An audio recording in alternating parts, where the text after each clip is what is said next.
What's happening, guys? Welcome back to another video by Underhoods. Today I'm going to be showing you how to change the steering column on this 2009 Seat Ibiza.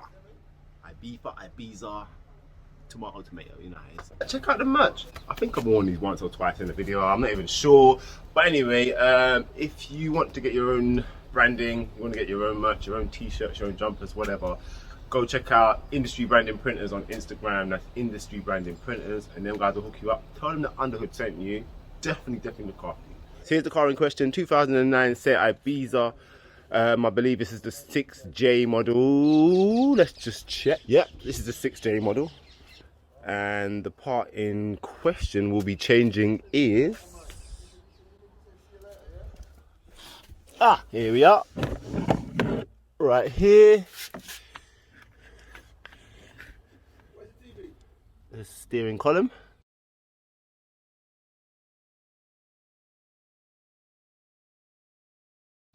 So basically the issue I'm having is the headlight beam, as you can see, is just loose, not working. Indicators work fine, so we're going to be changing that basically. Okay guys, so the first thing you're going to want to do is take off the negative terminal, as we're going to be dealing with the airbag. And the last thing you want to do is take off the airbag, disconnect it, and it goes off in your face. That would not be pleasant, I'm sure. So 10mm is usually the nut on the terminals, so just loosen that and remove, and just allow it to discharge for about 10 minutes, maybe 20 minutes, and then you're good to go. So in the meantime, I'm going to start taking off the plastics around the steering wheel. So I believe it's usually a T25 screw in the bottom here, and then this just literally unclips. So we'll get onto that, see if it just pops off. Nice and easy, as you can see, clips there will be two more on the other side. Let's have a look on this side, see what's going on.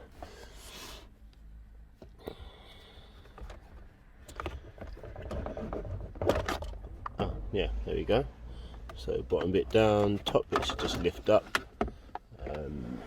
It's attached to some leather which I believe is clipped into this silver part here, but shouldn't really get in your way too much, so we'll just try and leave that up there. And the purpose for that is so we can take off the airbag, because you're going to need to remove the steering wheel obviously for this job. So if you just look behind the steering wheel, you'll see this metal part at the back of the steering wheel just here, which basically has the clips in that hold the airbag into the steering wheel. So you need to get a very small flat screwdriver and basically attempt to prise those away so the airbag kind of pops out. That's basically what you're dealing with. So as you can see, that little silver clip at the top, you need to prise that down. So you're going to want to try and get a flat screwdriver and start trying to get that to move underneath that other part you can see underneath, basically the other metal part you can see underneath, which is part of the steering wheel. So we're going to do that for both sides, and hopefully we should get the airbag out and we can move on to step 2.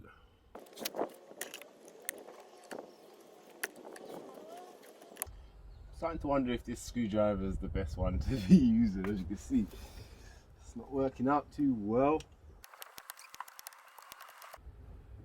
Okay, doesn't seem to be working out, so I'm going to go get another screwdriver and see if that makes any difference. Okay, so let's just move this out of the way. I don't know why I've left it on, to be honest, just laziness. I've now upgraded my screwdriver. This one's a bit more sturdy, should be stronger, shouldn't bend as easy. And it slipped away. There we go. Right.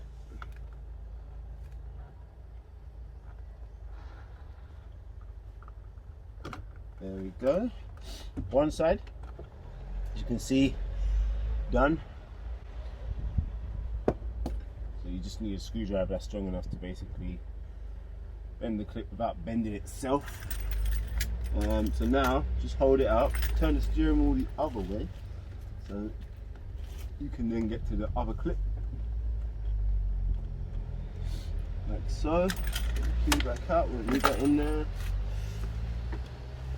and repeat the same steps for the other clip. So basically the clip is at the bottom, remember I showed you. Just want to try and get the screwdriver underneath that clip and get the clip up, which I thought I had, but I don't think I do. Oh yeah, there you go. Once you've done that, just give you a look inside the steering wheel. So that being done, I've taken off my negative terminal off the battery, so I can now, if I want to, disconnect the airbag, which I might need 2 hands for.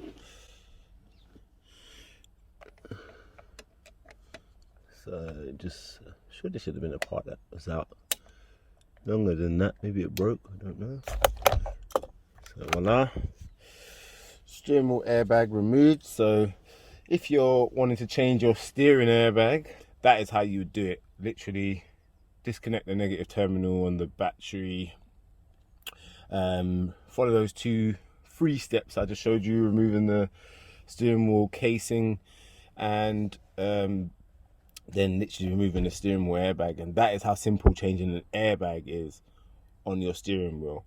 So don't ever get put off, even though obviously it'd be a lot more difficult if you was doing the dash as well, but don't ever get put off if you have airbags deployed on a vehicle you're purchasing, because that's how easy it is to replace them. So next thing we're going to need is a spline tool. Not a lot of people will have come across these unless they dealt with specific parts on Volkswagens, Audi, Seats. I never actually acquired one of these tools until I'd done I think drive shaft possibly, or wheel bearing, something like that, on a Volkswagen Golf 2006. I think it's a Mark 5. Let's go get these splines and crack on with removing the steering wheel. Alright, there we have M12 spline. As you can see, very similar to a Torx, but just way more ridges on there. Perfect fit. So that is what we'll be using to remove the steering wheel. Breaker bar, lock the steering wheel, voila. And once it's cracked, you can get a ratchet, or in this case, use your hands and just spin. Ratchet would definitely be the better option here, because they put that blue sealant on, don't they? Makes it a little bit difficult to unscrew. And then voila, steering wheel removed. Okay, so this thing here is known as a clock spring. You do not want to turn this when doing this job, because if you snap the ribbons inside the clock spring, you're going to need to replace the clock spring and you'll just be a little bit cheap. I'm not sure how that comes away from the steering column. Oh, yeah, okay. It's looking like it might just pull away. Oh. It's really that simple? So let's try and push that down. Nope, pull it up then. There we go. So you pull that tab up and it just slots off. So now we're going to want to remove the clock spring from this old unit and put it onto the new unit. Just looking here though, I noticed that the brackets on this old one are broken. Whatever they're for, hence why it probably came off so easy. Not sure what part they connect to, but they connect to something. Ah, I think they would have went onto this bottom column. Yeah. So it would have been fairly easy to come out. But there's some torque screws in there, as you can see, which would go onto the new unit and screw into that, just to keep it a bit more sturdy, I guess.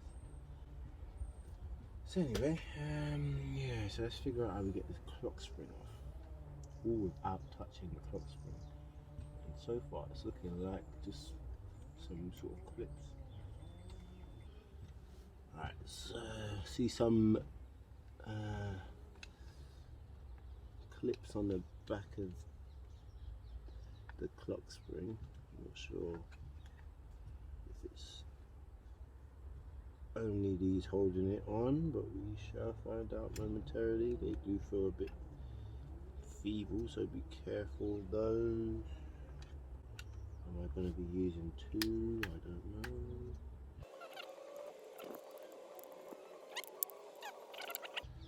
So there's two on the top from what I can see and two on the bottom. I think because of that clock spring I'm being a bit being gentle.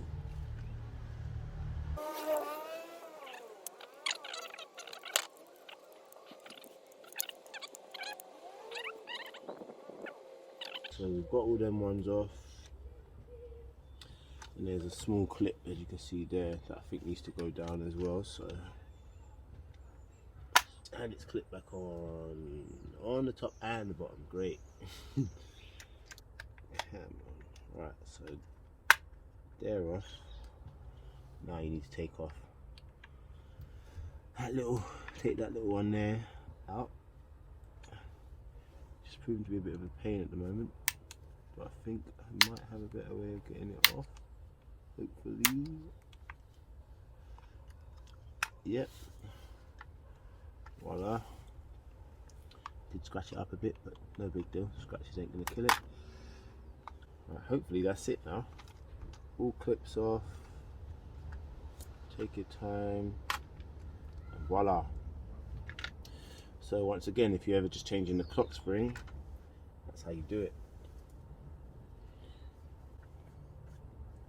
So now, just slide it on.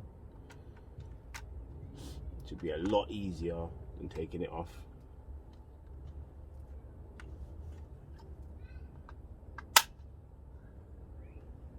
And there we have it. Clock spring onto new unit.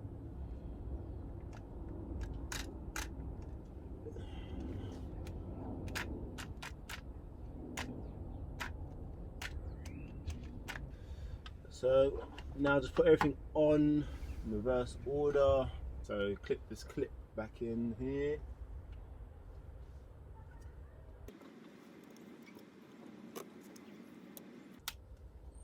Okay, so you push it in as much as it can go in, then push that clip that you pulled out. Alright, so once that's done, now you can put it back on, push it back all the way.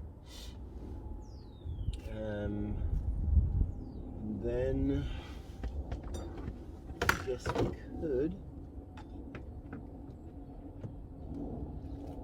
put back on the steering wheel. And oh, just noticed something. Hold on. So you can't really mess this up when I think about it. As you can see on the steering wheel, there's a little line there, and they've also put one onto the actual column. So when you're putting it back on, it should line up basically with that line. So I'm thinking it's a little bit off. I'm going to turn it one, maybe. Let's try there. Yep. Voila. Perfect. Once you put your steering wheel back on, you can put back on the bolt. Now, if I'm honest, I bought this part second hand off of eBay and don't want to make a fool of myself by putting it all back together and it doesn't work. So I'm just going to connect the airbag. Oh, that reminds me, I had some new clips, which to be fair, okay, you can do it with the steering wheel on. So yeah, anyway, connect, oh, phone's trying to go there. Connect your connector back. So connector's back on there, as you can see now. I'm just going to let it hang to the side, so obviously if it does work, you can still get access to that big spline bolt there. So, alright, just leave that like that. Let's go. Connect it back on now. The battery, that is. Connect the battery back. So, ignition on, as you can see. Wonderful. Indicator left. Indicator right. High beam working. Yep. Yeah, wonderful. All controls, oh, wipers, which I was going to say shouldn't work because the bonnet's open, but they seem to be working regardless. So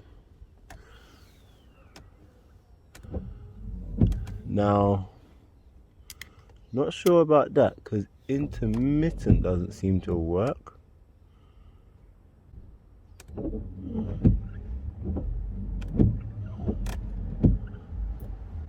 Okay.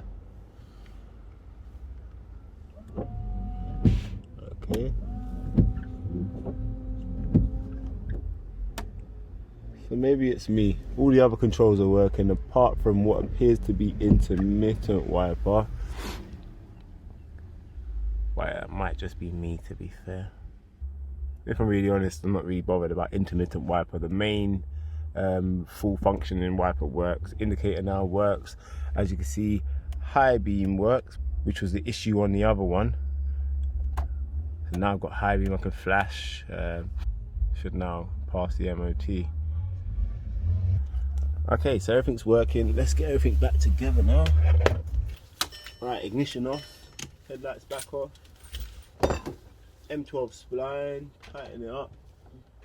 Lock the steering wheel. And then just use your breaker bar to tighten it. Like I did in the first one, just to loosen it.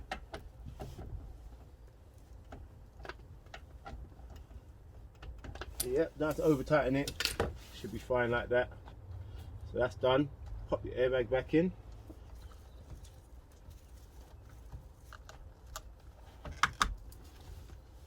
Voila.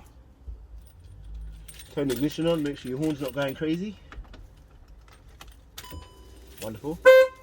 Horn works. So we've checked the horn works. Everything's connected back. So last thing to do is to put back this under tray here. Sorry, the steering cover here. And done. So connect it back for the media control. Alright, so I've just taken out the screws out of the old bottom casing and one of the brackets are broken, so I'm just going to go with the one on my right, which, you know, it was fine without it on there anyway, so having one's not going to make a big difference. So just get the rubber.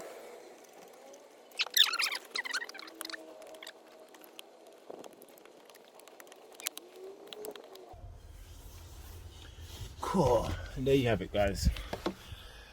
Woo! Bit exhausting. Okay.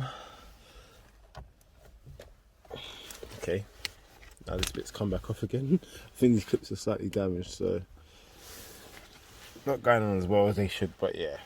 There you have it. That's it, guys. Thanks for checking out this video. I hope you enjoyed it and hopefully it was helpful for you. If it was, please make sure you comment, like and subscribe, and also turn on your post notifications for future uploads. Till next time, peace out.